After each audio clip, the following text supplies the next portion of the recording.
Consider the wealth of experience, talent, creativity in this room, in your communities, and in this country. We know that the next 2 days will stimulate your thinking and ideas for finding better ways to recognize the prior learning of Canadians and newcomers. I'd like to offer a special welcome to our international delegates. Participating in this conference are people from countries Australia, Nigeria, the United Kingdom, Greece, and the United States. It's now my great pleasure to introduce our guest speaker, Dr. Alan Davies. Since 2012, Dr. Davies has served as the President and Vice Chancellor at Kwantlen Polytechnic University in British Columbia. He's a member of the CALE Board, that's the Council of Adult and Experiential Learning, and he served on various committees and commissions with the American Association of State Colleges and Universities, as well as the American Council for Education. Former President of the Canadian Society for the Study of Higher Education, and is a member of the Board of Collaboration for Online Higher Education Research. He's also a member of the Chemical Institute of Canada and the Playwrights Guild of Canada. So in addition to papers in inorganic chemistry, Dr. Davies has published in key areas of higher education. Ladies and gentlemen, join me in welcoming Dr. Alan Davies.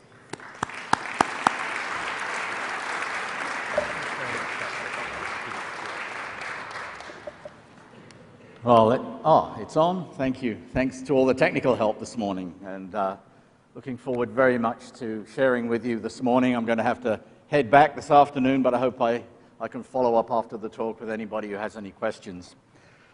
Let me get myself organized. You're intrigued, of course, by the title, Nouveau Apprentissage. For our international visitors, we are a bilingual country. That's the extent of my French today. Why? It means, of course, the new learning. Why in French? Well, I was looking for a new way to reflect the resurgence of interest in prior learning assessment and recognition and related matters. Something catchy like not your grandmother's PLAR, but Diane Conrad already took that. So I came up with this because it sounds sexy, and anyway, everything sounds better in French. Nouvelle cuisine was, of course, the inspiration, and there are actually some interesting parallels. There are 10 characteristics of this new style of cooking, and later on, perhaps we'll take a look at what the parallels are to teaching and learning. We'll come up with some interesting parallels with the new learning and the new teaching that we're currently facing. The alternative title, I guess a little more prosaic, would be Assessment, Competencies, and Open Everything as They Apply to Running a University. It reflects my interest in how to explore this topic for my institution. And I want to say right up front that when I arrived yesterday and looked through the list of participants, not only from higher education, but from immigrant services, the skilled trades organizations, government, independent consultants, and of course our international guests, it occurred to me that in fact there could be a fair amount of rolling of eyes as I do some navel gazing about how institutions of higher education need to change and to embrace le nouveau apprentissage. I am from higher education. I've been in education since I was 5 years old, and I've never been out. I have never had a real job. But I am kind of humbled when my new BFF is Chip Dickinson from the Nova Scotia Boat Builders Association, and when I hear about him doing the authentic assessment of authentic learning for a boat builder, I'm somewhat humbled because the people at the front line really, and a lot of them are here, are probably going to be thinking this guy knows, well, as most presidents do, I know everything, but I know very little about everything. But I hope you find something to take away from this. Another possibility, of course, is this notion that we should be practicing what we preach in higher education. It's a fundamental issue of change, which boils down to me to applying the same expectations to ourselves as educators and to our institutions as we do to our learners. We push our learners to expand and analyze and critique and demonstrate and share and evolve in quite a short period of time, usually just a few years, while we as institutions take decades to change anything because somehow what we do cannot be fundamentally criticized or expanded or changed except in dark corners or on the margins. Well, we better start off with the disclaimers. This is not in any way a scholarly presentation. It's entirely personal and idiosyncratic. It's the fallout from a blog that I wrote last fall. Then somebody read that and thought it was interesting. And then there was a keynote, and then there was another keynote. And the real reason people keep asking me to do this, because I am a president. It's one of those cases where my position as president seems to impress people. Not often that you get so involved in the frontiers of teaching and learning. We normally play it safe, or we talk about research in a very traditional sense. But you do actually see more of this engagement in the United States, where I was fortunate to work for 4 years, and I saw presidents being much more daring in many different ways. Plus, I am available, cheap, and willing, and you can consider me a warm-up act for the real experts. So the blog was about the siloing of learning from, life. We shouldn't silo learning from life itself, because learning is really a natural bodily function that starts in the womb. I talked about cradle to grave, sperm to worm, womb to tomb, forceps to stone, bassinet to box. The whole, you start when you're conceived, and you finish the moment before it is revealed where you're going the next step. I assume we're going somewhere when it's all over. I'm counting on going somewhere when it's all over. But from the minute you're conceived to the moment you die, you're going to be learning. So why do we silo it away from the rest of, why do we create institutions of learning and kind of compartmentalize it? The second point that I made in my blog was that the most important learning is in fact informal. Whether it's parenting, partnering, palling with people or pets or pastimes, the formal part of your learning is actually relatively minor. And I'll make this point several times. What you do with it is more important as a scholar, teacher, or administrator. And when you apply for a job, it is the informal that is assessed. We make multi-million-dollar decisions based on subjective assessments of people's experiences and competencies. And I'll come back to that. My blog suggested a re-theorizing of PLAR.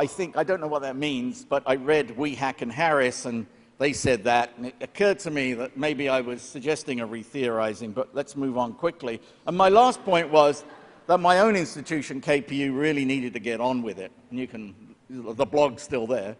As an open, teaching-focused university that claims to be at the leading edge in teaching and learning with research-driven pedagogy, and I quote from our own vision and commitments, KPU needs to get on with this and start really unpacking and rethinking how it teaches and how it assesses learning. Well, that then led to a keynote at the BC Prior Learning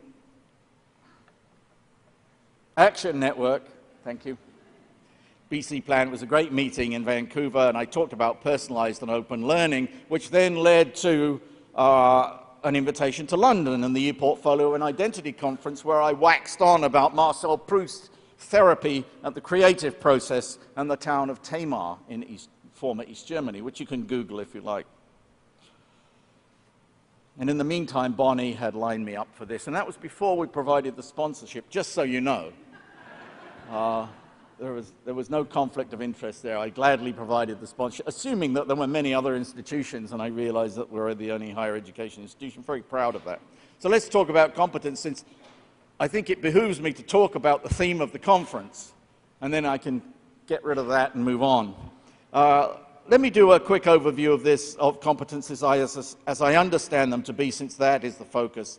And there are so many ways to approach this, and a quick Google search will reveal so many definitions and frameworks about the relationship of competencies to skills, outcomes, knowledge, attributes, capabilities, which I'm sure you will be discussing more intelligently later. But let me focus on competencies as they relate to the teaching and learning goals of post-secondary education. And I'm relying here on a presentation of Paul LeBlanc, made last, I don't know how they say Paul LeBlanc in New Hampshire, it might be Paul LeBlanc.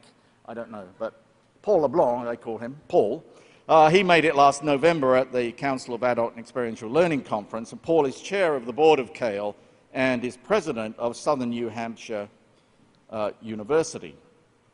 First of all, you've got to tear down what happens today, and Paul does that magnificently. Here is some data quoted from Paul LeBlanc about what is going on in higher education with respect to quality. And I've put the URL on there, and I believe the slides are going to be available if you want to go and check Paul's talk.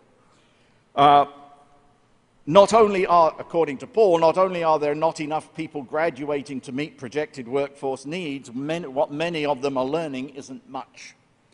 Of course, this is in the United States. We're obviously much better in Canada, right? Right. Plus, tuition and fees have risen faster, nearly 2 times faster than in healthcare in the US in the last 30 years. And that's because, of course, state support has collapsed. But overall costs anyway have risen faster than every other sector. Of course, this is in the US. That's obviously much better in Canada, right? And why is this happening, Paul says? Well, faculty culture and governance, we're chasing status, craft model of educational delivery, money, outdated knowledge models. Why do we have a system, Paul says, that is failing the country? And, of course, he's talking about the US, not happening in Canada, right? And then he talks about the competency learning model, which talks about the movement from now until then, from now where passing is the goal, transcript is a black box, time is fixed, 3 credit courses are the defining unit, there's a mismatch between college and workplace expectations, to the future of a competency learning model where mastery is the key, mastery is the goal, what students know and can do is transparent, students learn at their own pace, learning is defined, competencies are the defining unit, and they reflect the needs of the 21st century workplace. And there's many people who've done a lot of work to figure out, this is one of them, is this one, which I don't actually understand the big words, but it impressed me. It is from the University of Phoenix research think tank, Institute for the Future, unassuming little name. But I thought that the one that I like more is because I'm old-fashioned. It comes from American Association for Colleges and Universities, which really is focused on liberal arts colleges and universities, but actually they spend a lot of time and talk to a lot of people about what the essential learning outcomes were for success in the 21st century: knowledge, skills, personal social responsibility, integrative. There's a whole bunch of other detail under that if you want to look it up. Many areas, of course, would laugh at us. I was telling Chip earlier he's going to laugh at us because particularly in the trades, in the skilled trades, not always, but in a lot of the skilled trades, they know what they're doing with respect to this. In art, if you want to be an artist, you don't talk about, well, I want to be an artist. You show your portfolio. In music, you play your instrument. In drama, you perform. In some health sciences applied and many professional programs in general, you check to see what people can actually do, not just what grades they have from the tests or contrived laboratory work. And this is, of course, as I said, how we hire people, by portfolio, which the academic transcript is but a starting point, if that sometimes. The rest is an assessment of a portfolio through interviews, artifacts, and references, plus probation. Until we actually see you in action, we don't really know whether you can do the job. It is this focus on what is learned and not how, and on what students can do rather than just talk about PLAR becomes part of a wholesale rethinking of higher education, and it's not just a social justice issue, which PLAR used to be strongly associated with, but it's an economic one too. So I'm going to leave it at that for now, and I'm going to leave you dangling with it, but you have to trust me.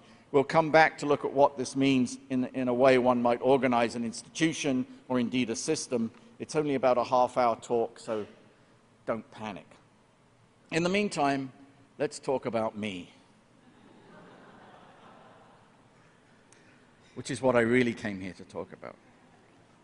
How did I get to be the president of the largest teaching university in Western Canada? I didn't grow up wanting to be the president of the largest teaching university in Western Canada. I wanted to be an airline pilot. So, what was my journey? Well, let's talk about going from me then to me now. The history, the past, the prior learning, if you like. And I'm going to start with, I could start anywhere, but I'll start with my father. My father was the youngest of 4 brothers and was a nerd.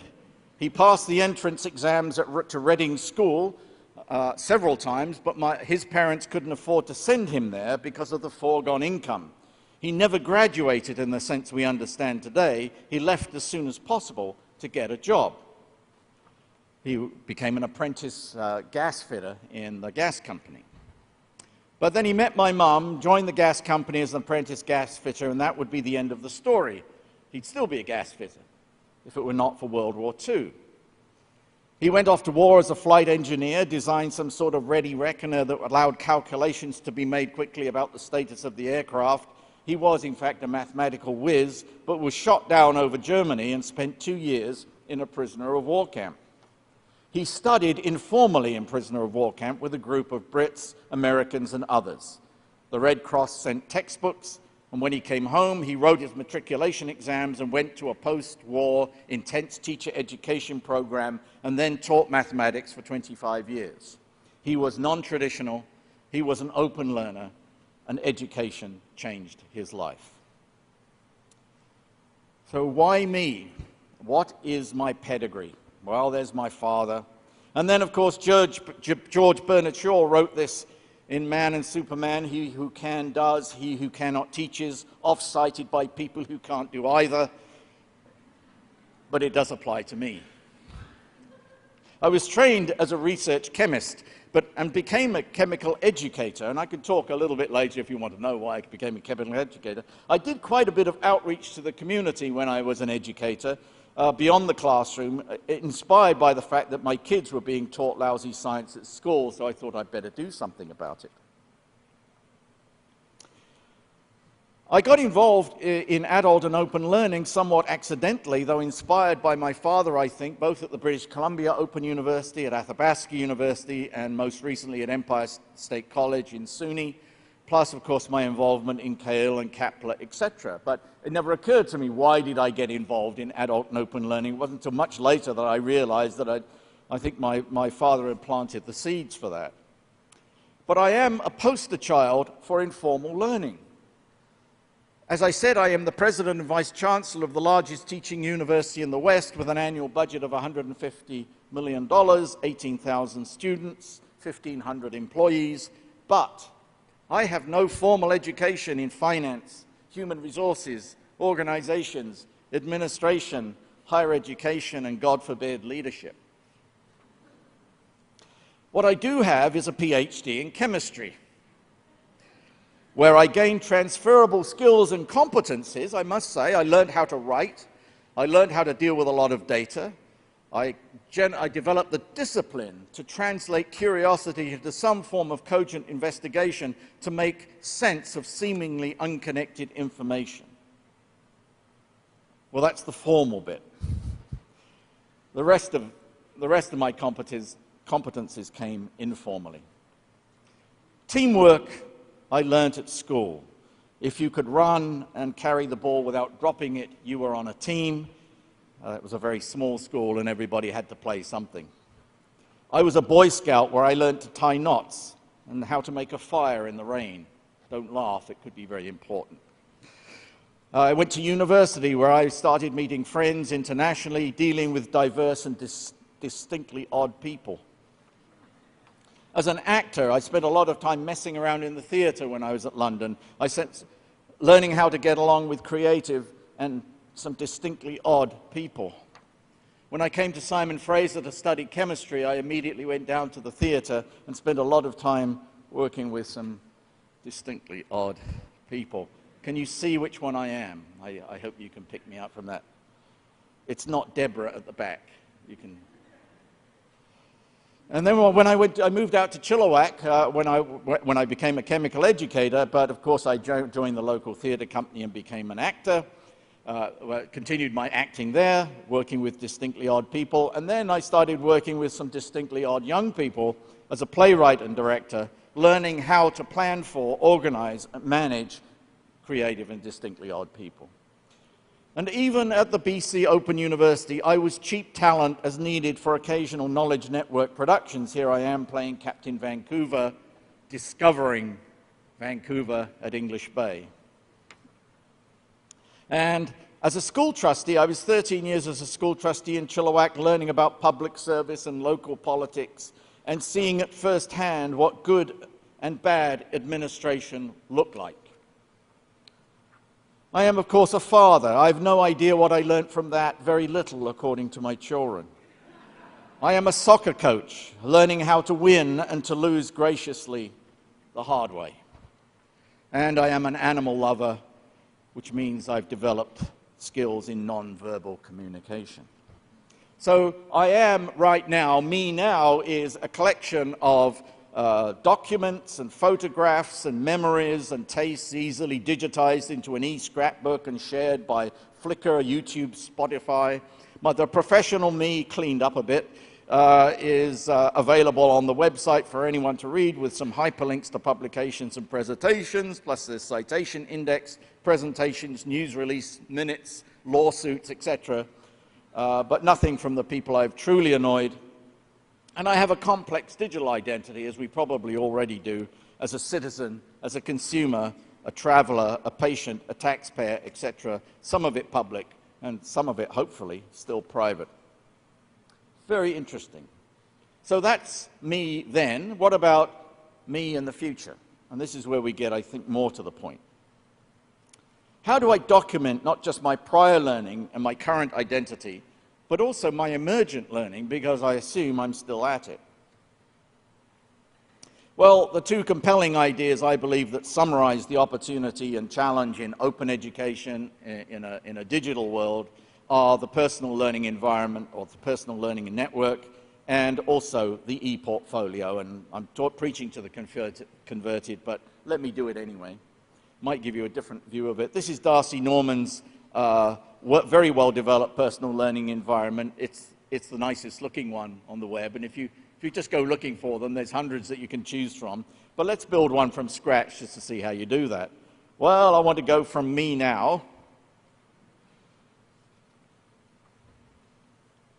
to me later. And me later is defined by my goals and my dreams. I want to be closer to those. I want to have 21st century graduate competencies as defined by the AACU. I want to be globally aware and connected, and I want to be a lifelong learner with a robust resume that I can share with people. So how am I going to do that? Well, first of all, I like to link to smart people, people who are smarter than me, and not just at KPU, but also people from around the world. And this is easy to do, and I want to be able to sort of browse, and I'm going to have to put my specs on here. I'm going to want to be able to browse, gather, organize, and read. And there are lots of very inexpensive, or in fact free, tools to allow you to access a huge swath of open resources. Open textbooks now are a project in British Columbia, and the top 40 courses in British Columbia college courses are now going to be available in open textbook format. And then, of course, once I've got all that wealth of information from pretty well anywhere in the world that I want to search, I want to connect and collaborate, discuss, both on site, whether that's on campus, at work, in the pub, or in some community group, or online, and I could use MOOCs or blogs or learning management systems or wikis. There's a variety of ways that you can connect with people with common interests, formally or informally. I also want to be able to share what I know, create, share, and publish, start developing my own work and get feedback on that, and that I can do very easily, very simple tools that either come with your computer or you can download, and of course you can use all kinds of sources to post your information. And lastly, I want to seek feedback and accreditation, and I want then to be, in a sense, classified as a smart person and start contributing. And you can do that in many different ways now. But I've put a few up here. You've got American Council of Education has done a lot of informal assessment. MOOC providers are starting to do it, Mozilla Badges. Learning Counts is the low-cost sort of PLA and assessment function of the Council of Adult and Experiential Learning. And I've put one up there, which is the Thompson Rivers University Open Learning. They're probably, certainly in BC, they're the leaders in assessing and documenting and compiling prior learning or, in fact, emergent learning. And then, so there are various ways that you can actually get formal recognition and start documenting and putting on some kind of a transcript what it is that you've been learning. And then, of course, I do hope that I go to Me Now, and of course I want to build along the way an e-portfolio. We use Mahara, but we're looking at the options that we have there. And there are two other things that I want to say. This is my prior learning, this is my personal learning environment. And there's a couple of things I want to say. The first is that it's not a linear process. It's back and forth and swirling around all the time. You kind of chunk it out, because if I want to use the tools, it's kind of nice to know where they are in some kind of dashboard. But the second thing is note the use in the middle of the mentor.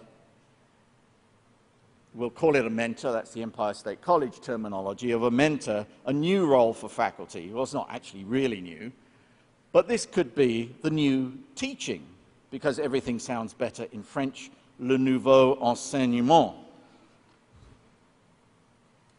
So I'll come back to that in a minute, and if we just go back to our nouvelle cuisine, if you'll remember that nouvelle cuisine has 10 principles: a rejection of excessive complication, cooking times reduced, freshest possible ingredients, shorter menus, no strong marinades, no heavy sauces, regional dishes, new techniques and equipment, actually using technology, and chefs addressing the dietary needs of their guests and new combinations and pairings. And if you sort of talk about le nouveau enseignement, you can sort of talk about things like back to basic purposes of education, using PLAR to reduce time to degree, dynamic content and open educational resources, a focus on outcomes, open curriculum, teaching with your mouth shut, personalization, effective use of digital technology, engaging students in design of their own programs, and linking across disciplines and beyond. So this silly idea of making it French actually did work out, because I thought Nouveau Cuisine could teach us a lot about what it is that we're getting into in terms of the new teaching and learning. So time now to sort of bring this together and look at what this might mean for institutions. And we'll go back to, quote, Paul LeBlanc at Southern New Hampshire University. In order to address the litany of issues that he perceives in higher education, even in his own very successful traditional not-for-profit private university, he created a separate entity with the unassuming title College for America. I think I'll do that, College for Canada. And like many places, the traditional academy that he runs is actually for 18 to 24-year-olds. The interesting part, of course, and for many of us who are involved, is for adult learners, veterans, immigrants, etc. And traditional higher education, again, is defined there. And then his College for America, he moves to the individual student being at the heart of the model, low cost and free content, competencies as defining units, small chunk learning is the way that he defines it. Time variable learning is fixed, so we're not worried about how long it takes you to achieve these competencies, that you have a mentored peer-to-peer and community learning support model, and learning comes to the students where they live and work. So you embrace the affordances of online learning to make sure that you create as much flexibility and accessibility for students as possible. So College for America is truly student-centered. They can enroll anytime, work anywhere, set their own pace. A program aimed at the unconfident learners, as Paul likes to call them, with complicated lives. And they may, in fact, have given up on college. They receive crucial support and coaching to set their goals. Workplace programs provide cohesion and support. The learning model is focused and relevant, values prior learning and experience, and is low cost. And they talk about a $2,500 maximum per year, covered by financial aid, or company reimbursement, or in fact, of course, by their own funds. And they have a very elegant, very, very simple student dashboard in which they can plan and work and connect. It's very, very nifty and uses any device, a regular laptop or desktop or any mobile device. And it's not yet clear what impact College for America might have on the regular campus, though in another example, such an impact is very much anticipated. And I refer to North Arizona University, where they've developed a personalized learning program. And the president, John Hager, has made it very clear, with personalized learning, we are opening a new era in academic instruction at NAU. This program is a huge step towards transforming our institution through technology.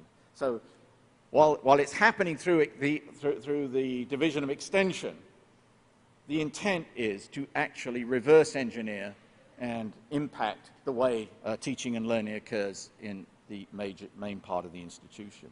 So if we go back to my personal learning network, my question is, when you look at all this, can KPU replace some of these dimensions and actually act as the sort of the agent and the repository and the animator of personal learning in my personal learning network, always with the faculty in the middle of it doing all kinds of different tasks than they currently do now? Can KPU become a leader for such open learning at every phase with nouveau enseignement, with new teaching? It is happening with fourth-year undergraduate research projects, and there are lots of individual stories of innovation and openness and flexibility, and stories of our students and graduates beating up those from the U15 institutions in case study competitions and in the workplace because they have competencies, not just good grades and immaculate teeth. But any innovation so far is at the discretion of individual faculty and not necessarily focused on the needs of, for instance, adult learners, and certainly not scalable and thus supportable and shareable and saleable to prospective students. It's an interesting place, Kwantlen Polytechnic University. It's only been around as a full university for about 5 years, having been a university college and a community college before that. Here's the challenge. First of all, there is little sharing. There's 1,000, it's probably more like 10,000, assuming every faculty member has at least 10 points of blinking light. Randomly, 10,000 points of light randomly blinking amid the darkness, but no way to take stock or leverage this innovation and this very positive work. There is the tyranny of the curriculum, as I call it, the prerequisite, the co-requisite, a tightly structured and sequenced curriculum where PLAR is course-based and not done much anyway. There's not much scholarship of teaching and learning, although we do have, and you probably met or will meet Diane Salter, our Vice Provost for Teaching and Learning, who has a new institute for scholarship and innovation in teaching and learning, which is being established at the institution to really try to bring together a profile for scholarship. We pride ourselves on our teaching innovation is that we have small classes. Very small classes in some cases. There is no class bigger than 35 seats times 4 sections times 2. That's the workload. It's in the collective agreement. And you walk along the corridor and you see row upon row of students facing the front in a very traditional sort of very small lecture format. Now, once you get in the classroom, there's all kinds of magic happening because it's a highly engaged model.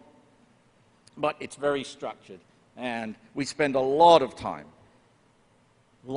talking about this structure, and it's all administrative rather than actually talking about the teaching. There is little appetite to really assess teaching. Just having small classes equals excellence. That's the assumption, even though there is quite a lot of data to say that we can do better. Students who transfer often tell us that they have a better experience to the place they've transferred to than they did with us. The student satisfaction data is very strong, but it's not perfect.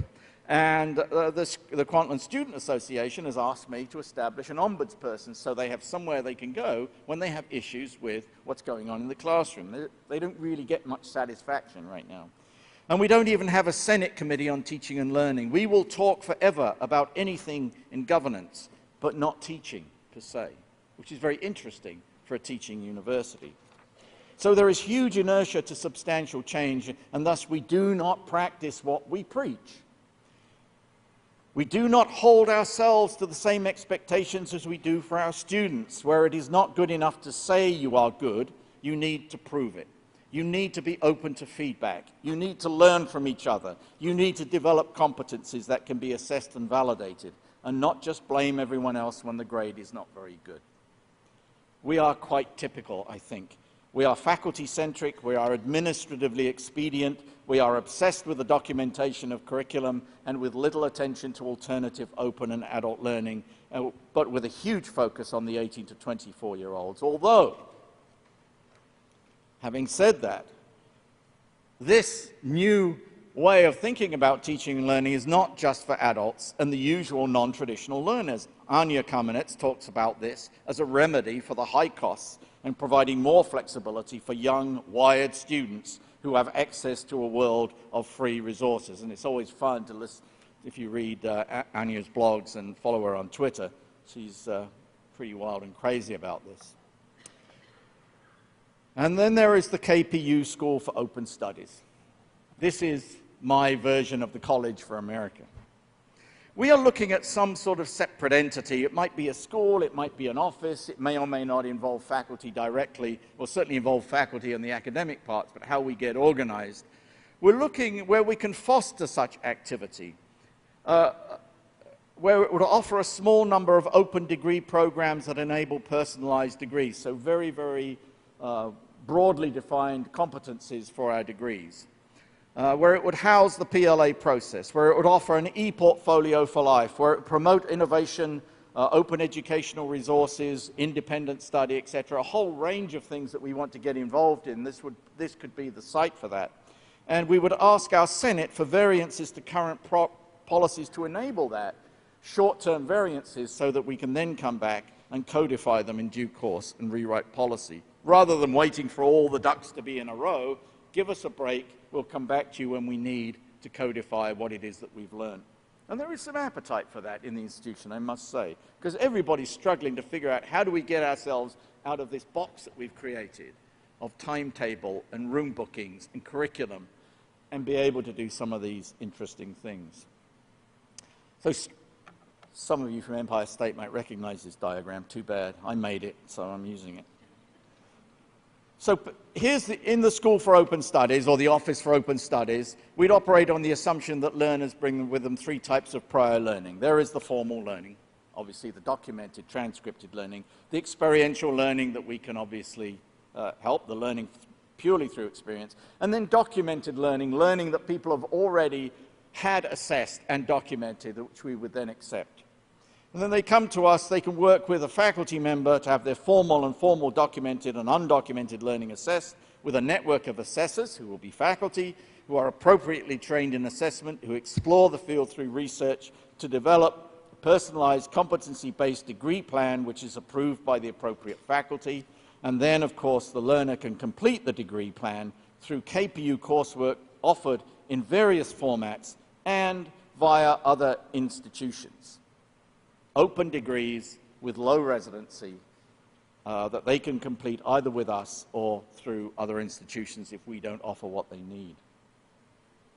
That will then, they will concurrently build a learning e-portfolio for life, which can then document their emergent collegiate and non-collegiate learning, because one of the things we forget about prior learning assessment is that people now will increasingly continue to learn.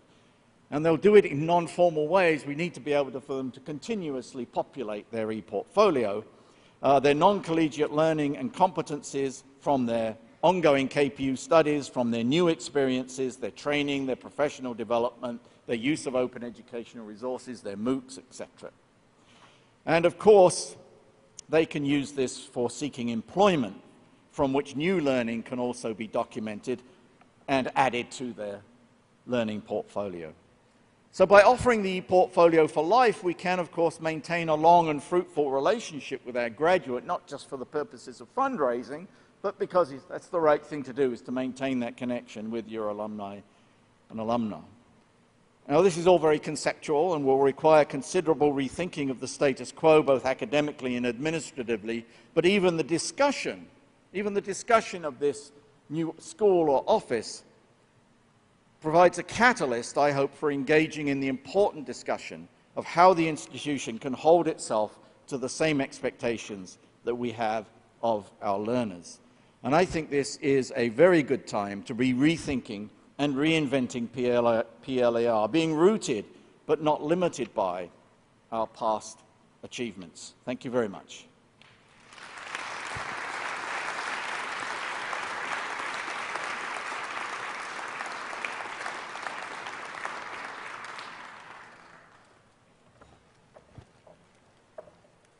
Thank you very much, Alan, for a provocative presentation that challenges our practices and perceptions of the future.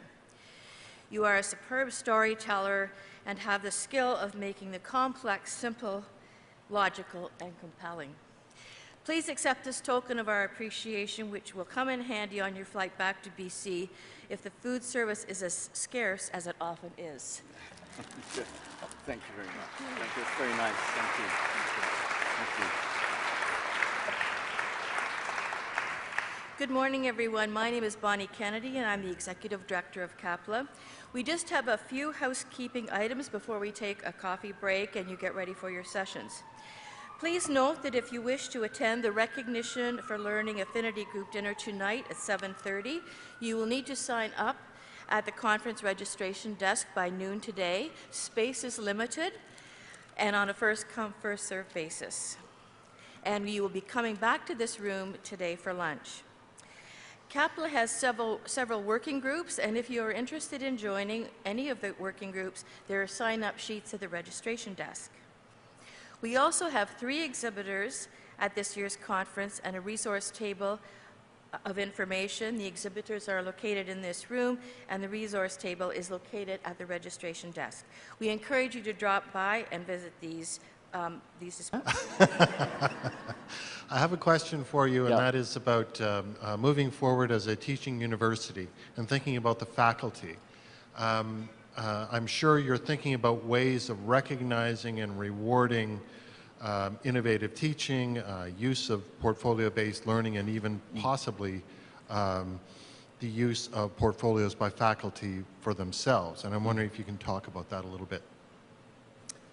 Well, I think that, the idea of a teaching dossier is increasingly important. In fact, many institutions will require, if you're applying for a faculty position, that you submit not just the usual CV and the list of public research publications, but actually a teaching dossier of your philosophy of teaching, your performance as a teacher supported by various artifacts and ways that can be validated.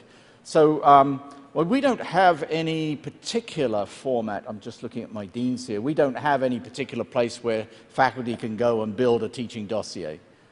I think they do it sort of independently. I mean, I think this is very typical in many institutions. You have 1,000 faculty and 1,000 different, very autonomous and very independent ways about how they go about their work. Now, we do have a Dean of Design here, the School of Design, Carolyn Robertson, and she's trying to work with her faculty in design, I think, to kind of, as a faculty, and design has done this in, schools of design around the world have done this very nicely, but to try and bring the faculty together to talk about what is our approach as a School of Design to the teaching and learning. So you can do it that way, and if they can get it right, that might well then infect other faculties. In other cases, particularly in the trades, for instance, there's a pretty structured approach that is handed down, and there's a pretty clear understanding of what the competencies and the curriculum should look like. But there's still a lot of room for innovation. I think in the skilled trades training in BC, particularly the stuff that's done in the traditional post-secondary system, is kind of stuck in a paradigm. We really need to unpack it and repack it, make it scalable and affordable and flexible, and really rethink that and get back to basics, as I would say it. But I do believe, I think you're quite right, and one way perhaps to kind of get this movement going is to offer to faculty the opportunity to build a portfolio so they can see the value of it and how you can reflect upon your teaching and enhance your portfolio. Because in the end, it's the reflection that carries the day. Just putting a whole bunch of stuff, I can do that. But reflecting upon it and trying to make sense of it is really the creative and interesting part. Okay? Oh.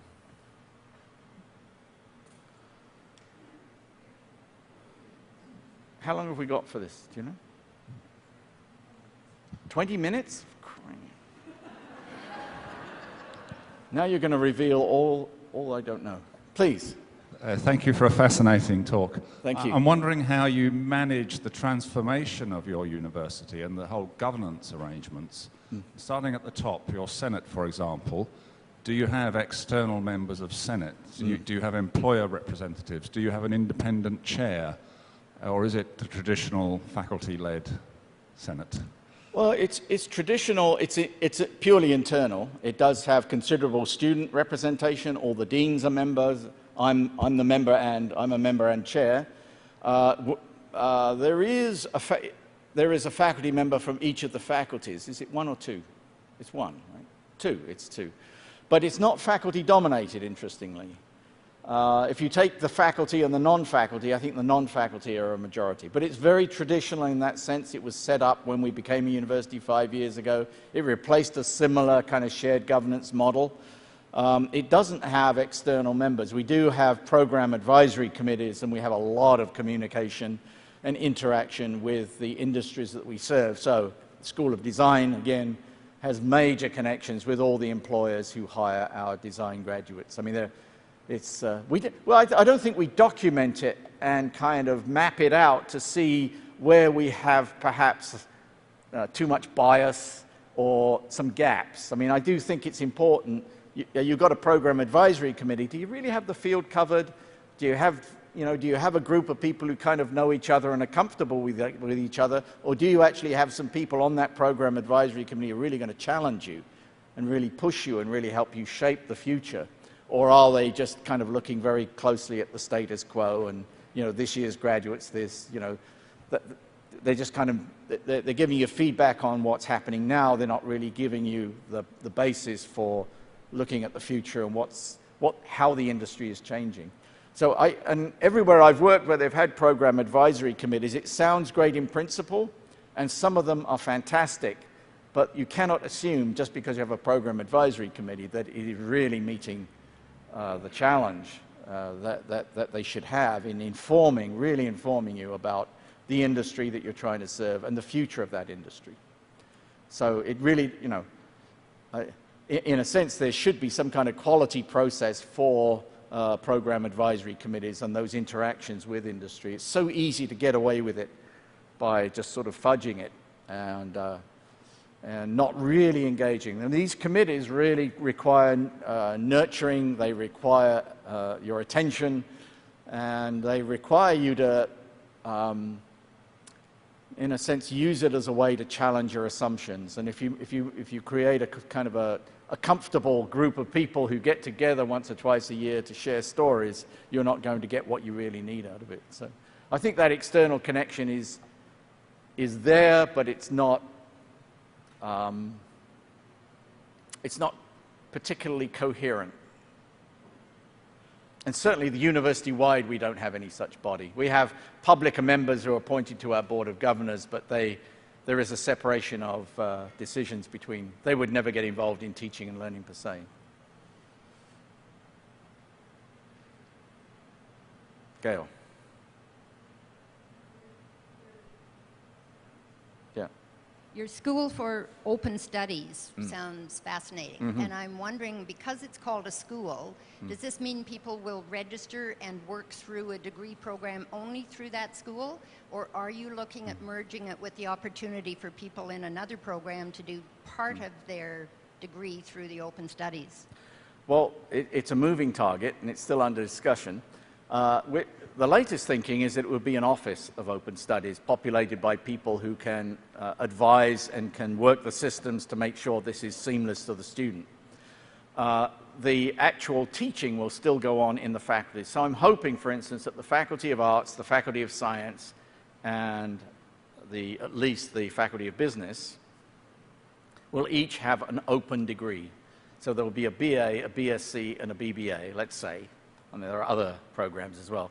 that there will be 3 very open curricula, and Empire State would, if you go to Empire State, they have, what do you call them? Well, the degrees they don't have majors, they have areas of study.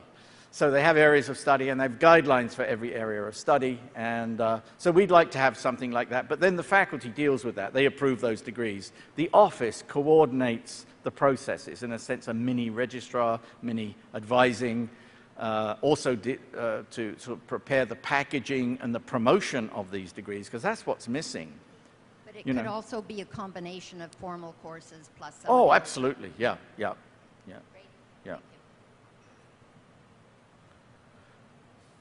Uh-oh. And now the truth. So, Alan. It's on. It's on. Thank you. In your model there, at the very bottom, you kind of said, well, and then you can use this to go get a job. Mm-hmm. Have you thought about how to integrate this learning more with people who are currently in the workplace rather than, I mean, traditionally we'd say, okay, with PLAR, take your workplace learning, get it evaluated. With all of the degrees that you get or your credentials, go get a job. Yeah. But what seems to be still really missing is the integration with people currently in the workplace and how to really make that work together. Yeah, I think it's more a function of the way I put the slide together. It's not intended that way. There is, of course, there is a big fat double-headed arrow at the bottom there saying, the integration of what's happening in work and what's happening in your e-portfolio, which might lead to some, which can be assessed and lead to contribution towards your degree plan is absolutely essential. I could have put it at the top or anyway. I didn't mean that. In the end, you try to build when people put these diagrams on a slide, I get lost. You know what I mean? If I could put the whole thing up there and say, here it is all together. I like to build them because I think then you can kind of see how I built the thing, but I don't mean by any sense of priority from that. But it does sort of, I guess I'm thinking about somebody who is either in a job but wants to either expand the scope of their job, get some kind of promotion, or shift jobs. I mean, they're not, as adult learners, they're coming back with some kind of purpose, which is usually fairly pragmatic. They're not just, I'm enjoying my job, I'd like to enjoy it more. I think they actually do want to be able to advance or shift or get a new job or change jobs.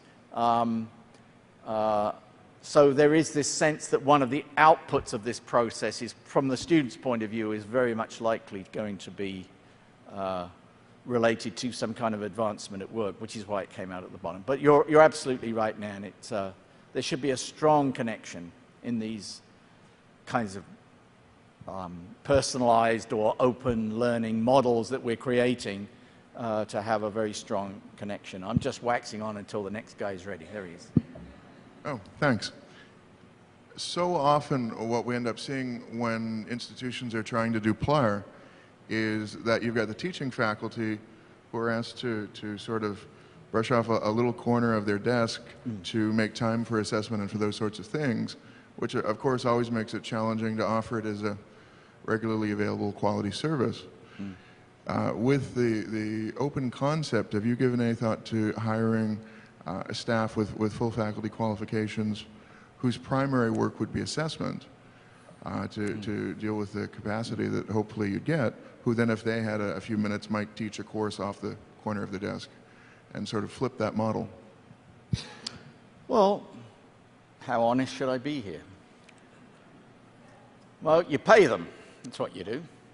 I don't think faculty mind doing extra work if you pay them. And in fact, many of our faculty do a lot of extra work for pay.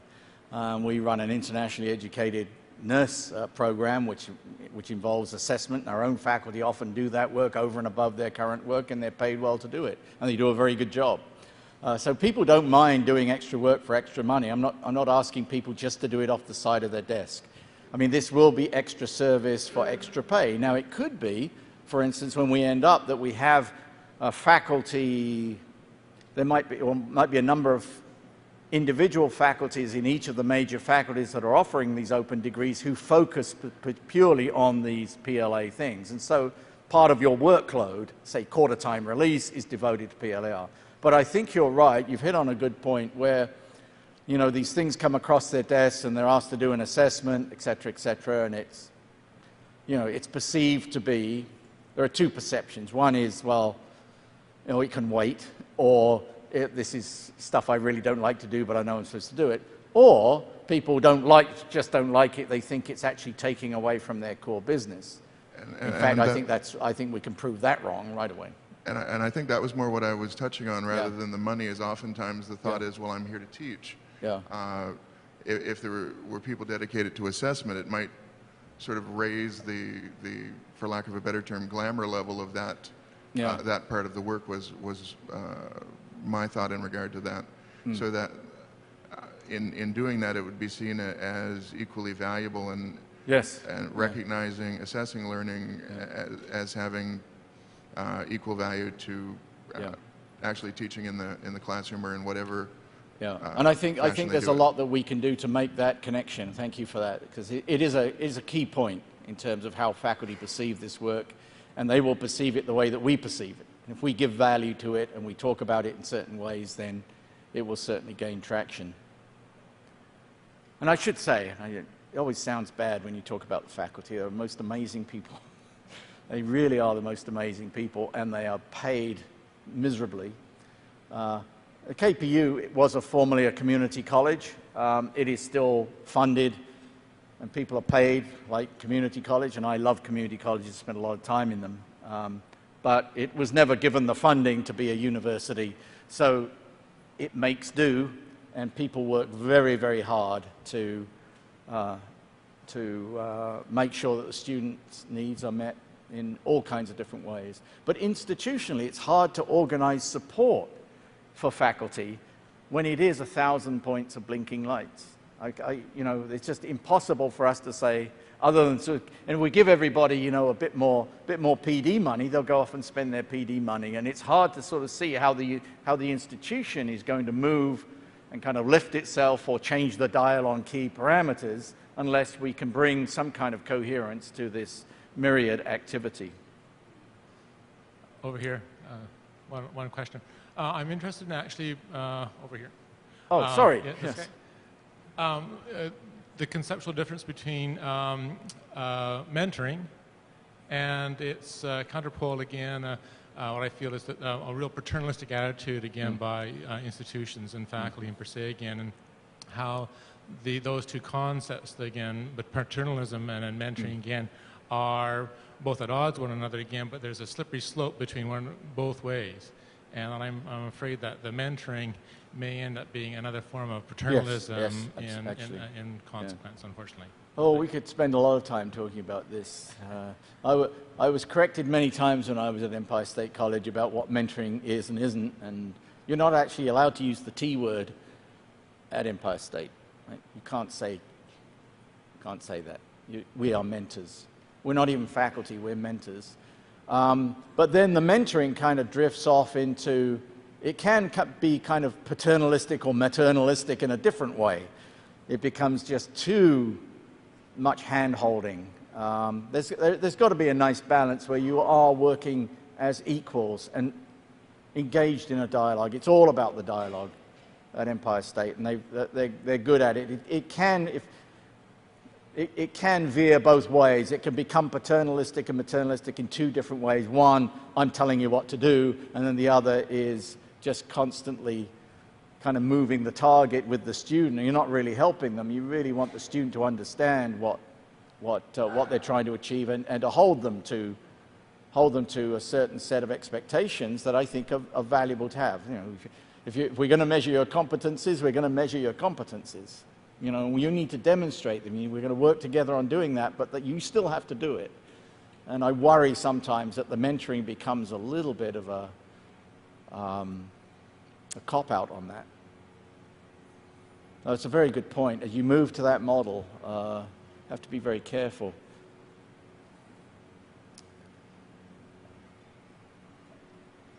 Are we drying up here? No, you can't ask two questions, Don. I think we're nearly there. Okay, just RPL and e-portfolios. The issue is it's a lot of work to put together an e-portfolio. Some people just want to take the course. Douglas College, I understand, has a program where you can build a portfolio, and in addition to, I won't say challenging because Diane Conrad would slap my wrist, but in addition to trying to put that against a credit, you actually get credits for building the portfolio itself. Is that something that's going to be Could happening? easily be, yeah. And anything Douglas College does, of course, we love to bits, and we will steal from them. Okay, great. Yeah. No, I think it's absolutely a very good idea, yeah. And we also need to not make it so impossibly difficult. You know, it should be a natural thing that you can do and enjoy doing. The hard bit, I think, is to really push people into that reflective mode and that, what I call the creative mode, so that they can really think about what they're doing and translate that into something that they can share and document. And let's focus on that. Let's not waste all the other time of, you know, making it complicated and difficult to get to that point. That's the key part. There's one over there. Sir. Alan, with governments focusing on performance indicators and emphasis on outcomes, and the comment you made earlier about having system-level support for those kinds of outcomes, can you comment on where you see this going in terms of your funders, your primary funders? Because as you indicated, you need more money to be able to do this effectively. Oh. Yeah, well, there's no money. My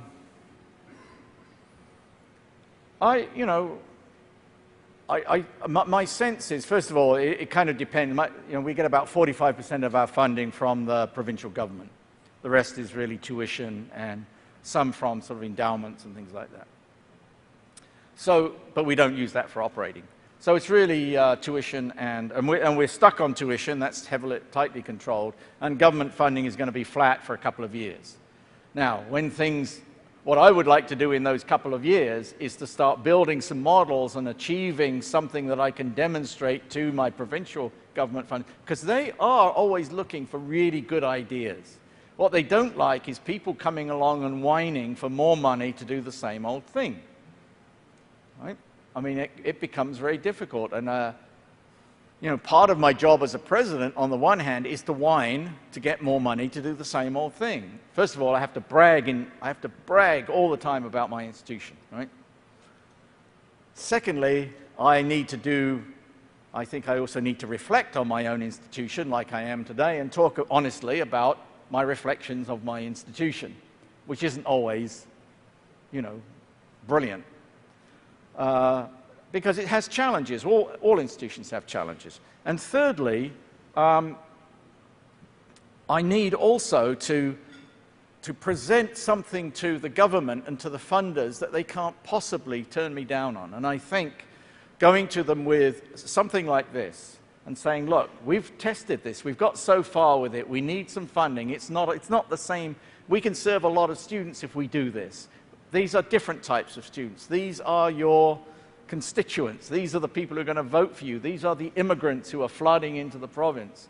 These are the people who are particularly immigrants with skilled trades who want to get into the workforce. We can find ways to get them into the workforce faster. We can assess their skills. We can do this. We can deliver programming in a very effective and efficient way so that people aren't just having to kind of give everything up and come to the campus and completely turn their lives around. I mean, people do this all over the world. I mean, it's open learning, as I call it.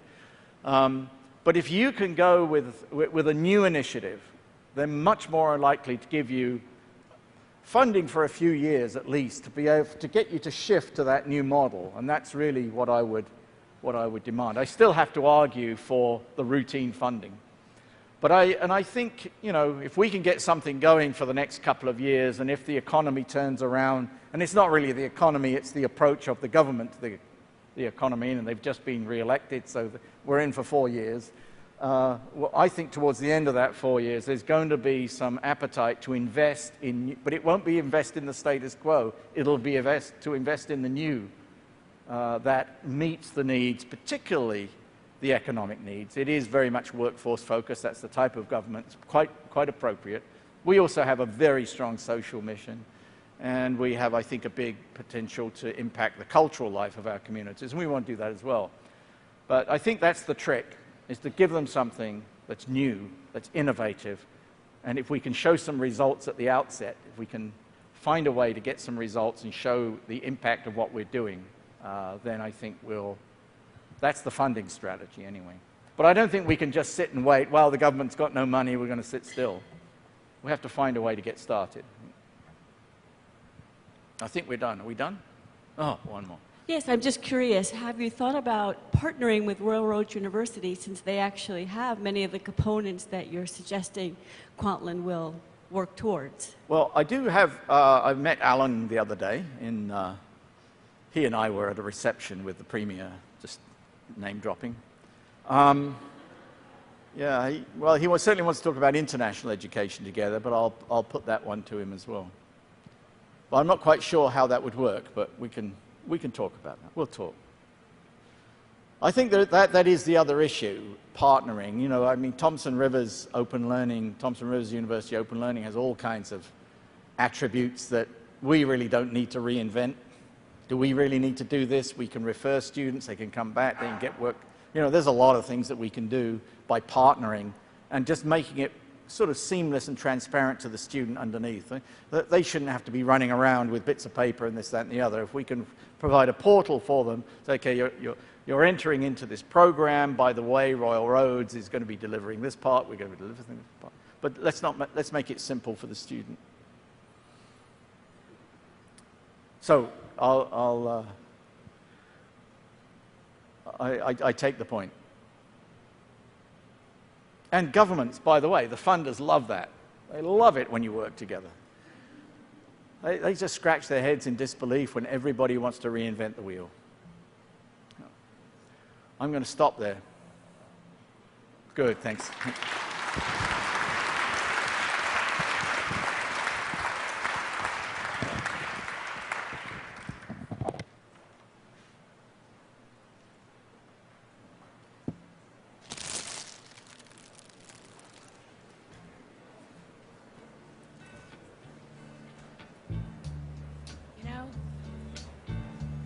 Every now and then, I think you might like to hear something from us. Nice and easy. But there's just one thing, you see, we never, ever do nothing nice.